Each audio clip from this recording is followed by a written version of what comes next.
آج پوری دنیا میں واویلا ہے، عرب جاہل، عرب پاگل. ارے عرباں گندے رہتے، اچھے کون رہتے بھائی؟ کون رہتے؟ ارے میرے بھائی کبھی سوچے آپ لوگ کیسی ناانصافی ہم بھی کر رہے ہیں. آپ کسی کو اگر ایران سے آئے ہوئے، عراق سے آئے ہوئے ولی مانتے، جیلان ایران کا علاقہ ہے، شیخ عبد القادر جیلانی کو بولتے کہ انہوں اس علاقے کے ہیں تو ولی ہیں، ان کی پوری نسل میں ولی ہے، ان کا پورا خاندان ولی ہے، ان کی نسل میں آج بھی جو ہے وہ بھی نیک ہے کیونکہ شیخ عبد القادر جیلانی سے تعلق رکھتے. میرے پیارے بھائی کیا ہو گیا؟ تم ان کی اولیاء اللہ کی نسلوں کی تعریف کر رہے ہیں اور صحابہ کی نسلوں کو عرب کو گالی دے رہے، نبی کی نسلوں کو گالی دے رہے. ارے تم کو منوایا گیا میرے بھائی، جو فارس ایران اس وقت کا تھا عمر ابن خطاب کے زمانے کا، وہ بڑی حکومت، جیسے میں بولا امریکہ سپر پاور، ایران سپر پاور تھا، برداشت نہیں ہوا کہ عرب آ کر ہمارے اوپر کیسے قبضہ کیے. اتنا بدنام کریں گے، اتنا کریں گے کہ لوگوں کے ذہن میں نفرت ڈال دیں گے. اور نبی کے گھرانہ وہ گھرانہ ہے، یہ نبی وہ ہے جس کی وجہ سے ایران فتح ہوا. ہم نبی کے پورے گھرانے کا قتل کریں گے، اور وہی کیا ان لوگوں نے. علی کو قتل کیا رضی اللہ تعالیٰ عنہ کو، حسین رضی اللہ تعالیٰ عنہ کو قتل کیا، حسن رضی اللہ تعالیٰ عنہ کو زہر دے کر مارے، ہمارے اہل بیت کی خواتین کی عزت اچھالنے کی کوشش کی. ارے میرے بھائی تم عرب سے دشمنی رکھنے کا مطلب کیا ہے جانتے ہو؟ نبی اور صحابہ کی نسلوں سے دشمنی کر رہے. کبھی ہو سکتا؟ ٹھیک ہے ان میں اعمال کی برائی ہوگی، اعمال کے تو ہم سب برے ہیں. اللہ کے نبی نے تو کہہ دیا تھا کہ سب میں برائی آئے گی، لیکن عیسیٰ علیہ السلام جب آئیں گے تو وہی آ رہے ہیں. امام مہدی کہاں کے ہیں؟ ہمارے امام مہدی وہ والے نہیں. امام مہدی ظاہر ہوں گے نا قیامت کے پہلے. کیا کہا نبی نے؟ وہ میرے اہل بیت میں سے ہوں گے. عرب ہوں گے کہ غیر عرب ہوں گے؟ اہل بیت بولے تو پھر آپ گالی دے رہے ہیں نا میرے بھائی ان کو. آج پورے عربوں کو گالی دے رہے ہیں آپ. کس کی سن کے دے رہے ہیں؟ ان کے مقابلے میں اچھے کون ہے پھر آپ کی نظر میں؟ تو آپ بول رہے ہیں وہ اچھے ہیں جنہوں نے ہمارے اہل بیت کا قتل کیا اس زمانے میں. یہ میڈیا کی پروگرامنگ ہے آپ لوگوں کو. اٹھو اس کے باہر میرے بھائی، اس کے باہر نکلو. دو قبیلے جب لڑ سکتے، آج دیکھو آپ 1947 کے پہلے انڈیا پاکستان ایک تھے کہ الگ تھے؟ آج آپ کو برداشت ہوتا پاکستان ہمارے پہ بازی مارے تو؟ ایٹ لیسٹ میرے کو تو نہیں ہوتا بھائی، پکا. میں کوئی انڈیا کے بی جے پی سے ڈر کے نہیں بول رہا ہوں. یہ میرا ملک، میرے کو رب اللہ یہاں پیدا کیے، محبت ہے میرے یہ ملک سے. میرے کو یہ ملک میرا ہے. اگر پاکستان والے کہیں بھی بازی مارے پسند نہیں آتا. رہے میرے ملک پہ کیسا بازی مارے ملک. جب میں آج یہ پسند نہیں کرتا تو عربوں کو انہوں نے پسند نہیں کیا. ہر بار کوشش کی کہ ذلیل کیا جائے ان کو. آج تک وہی کوششیں ہم لوگوں کو منا لیے میرے بھائی وہ ذلیل کرنے میں. آپ اور میں بھی گالی دے رہے ہیں ہمارے نبی اور صحابہ کی نسلوں کو.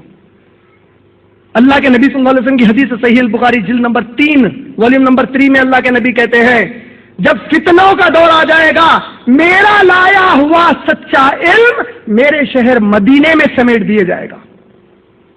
اللہ کے نبی نے کہیں اور کوفہ کربلا نہیں کہا، میرے شہر مدینے میں سمیٹ دیا جائے گا علم بولے. اور ہم اس جگہ کو گالی دے رہے ہیں جہاں حج کرنے جاتے ہیں ہم، جہاں نبی صلی اللہ علیہ وسلم مسجد نبوی میں جہاں نماز پڑھائے وہاں نمازیں پڑھنے جاتے ہیں ہم. اس سرزمین کے اوپر اللہ نے کسی سے حج کے آپ کے انتظامات کرائے، عمرے کے کرائے. جو نسلیں آپ کے حج اور عمرے کے انتظامات کر رہی ہیں آپ وہ نسلوں کو گالی دے رہے ہیں. میرے بھائی کیسے بھول گئے کہ کعبے کی چابی آج جس کے پاس ہے وہ اسامہ بن طلحہ رضی اللہ تعالیٰ عنہ ہمارے صحابی کی اولاد ہے، جس کے بارے میں نبی نے دعا کی اے میرے اللہ قیامت آنے تک اسامہ کے گھرانے میں ہی کعبے کی چابی رہنے دیجیے. ہم ان کو گالی دے رہے ہیں. ذرا ہوشیار ہو میرے بھائی، عرب کو گالی مت دو. ہمارے نبی عرب ہے. اللہ انسانوں کو پیدا کیے، آپ کی میری اوقات اللہ کو معلوم تھی. اللہ کو معلوم تھا کہ تم لوگوں کی اوقات نہیں ہے کہ قرآن تم پر نازل کروں غیر عرب پر. اس کے لیے ایک عرب نبی محمد صلی اللہ علیہ وسلم چاہیے تھا. اللہ کو معلوم تھا کہ تم غیر عربوں کی اوقات نہیں ہے کہ میرے نبی کے صحابہ بنو. عربوں کو صحابہ بنایا نبی صلی اللہ علیہ وسلم. اللہ کو معلوم تھا کہ تم میں سے کسی کی اوقات نہیں ہے کہ خلفائے راشدین بنے. پورے عربوں کو بنائے خلفائے راشدین. اور آپ اور میں ان کی نسلوں کو گالی دے رہے ہیں. نا انصافی کیا ہے؟ آپ ادھر ان کی صحابہ کی نسلوں کو گالی دے رہے ہیں اور جس کو آپ بولے انہوں بہت نیک ہے ان کی پوری نسلوں کو آج تک نیک بنا کے رکھے ہوئے. یہ نا انصافی کے باہر ہو. عمر رضی اللہ تعالیٰ کو کیا ہوا؟ فیروز ابو لولو نامی ایک ایرانی تھا.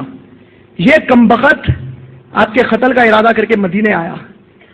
آپ حج کرنے گئے اپنی شہادت کے پہلے. جب حج پر گئے پہلا حملہ عمر ابن خطاب پر حج کے موقع پر رمی کے پاس ہوا. جب آپ رمی کر رہے تھے تو ایک کمبخت نے آپ کے سر پر زور سے بنڈا مارا. آہستہ سے پیچھے سے آواز دی اصل شیطان تو عمر ہے. نعوذ باللہ. صحابہ کے بیچ میں گم ہو گیا. صحابہ پکڑ نہیں پائے, پہچانا نہیں گیا. مدینہ آ گئے. فیروز ابو لولو نے حملہ کیا فجر کی نماز میں. کس جگہ؟ مسجد نبوی میں امامت کر رہے تھے. جب اس نے حملہ کیا 13 صحابہ کو پیٹ میں چھرا گھونپا. کتنا کو؟ جس میں سے 9 شہید ہو گئے. صحابہ کو چھرا گھونپنا کیوں پڑا؟ اللہ کے نبی صلی اللہ علیہ وسلم نے کہا ہے میری امتیوں, جب تم اللہ کے نماز کے لیے جماعت میں ٹھہرے ہو اس طرح ٹھہرو جس طرح سیس پلائی ہوئی دیوار ہے, تمہارے بیچ میں کوئی جگہ نہ رہے. آج ہم کیسے ٹھہرتے؟ 1-1 میل دور ٹھہرتے ایک دوسرے سے. صحابہ اتنا قریب تھے کہ اس کو سب توڑ کر جانے کے لیے مشکل ہو رہی تھی. 12 سے 13 صحابہ کو چھرا گھونپا, 9 شہید ہو گئے. عمر ابن خطاب کو 8 بار پیٹ میں کیے, وہ زمین پر بے ہوش ہو کر گر گئے. وہ بھاگ گیا. 3 دن کے بعد ہوش آیا. کس کو؟ ہمارے امیر المومنین عمر رضی اللہ عنہ. ہوش میں آئے. پہلا سوال کیا کیا جانتے ہیں آپ لوگ میرے بھائی؟ پوچھا جب میں نماز میں گر گیا تو تم لوگوں نے نماز توڑی یا مکمل کی؟ پوچھا. اور اگر آج ہمارے پاس یہ عمر رضی اللہ تعالیٰ نے لوٹ کے آ گئے, توڑی اگر بولے تو کیا بولے معلوم ہے؟ اگر کہا کہ اے امیر المومنین نہیں ہم نے نماز پڑھی. کہا کس نے امامت کی؟ کہا عبد الرحمن بن عوف نے امامت کی اور ہم نے پڑھ لی. بولے اللہ کا شکر ہے, اگر تم توڑتے تو میں کلمہ پڑھاتا دوبارہ. بولے عمر کے لیے نماز اللہ کی عبادت عمر کے لیے توڑے. آج اگر ہوتے تو دیکھ کے اگر بولتے کہ تم چھوڑے, وہ توڑے تو کلمہ پڑھاتا ہوں. بولے تھے تم تو, اور میں بولیں گے کہ چھوڑے.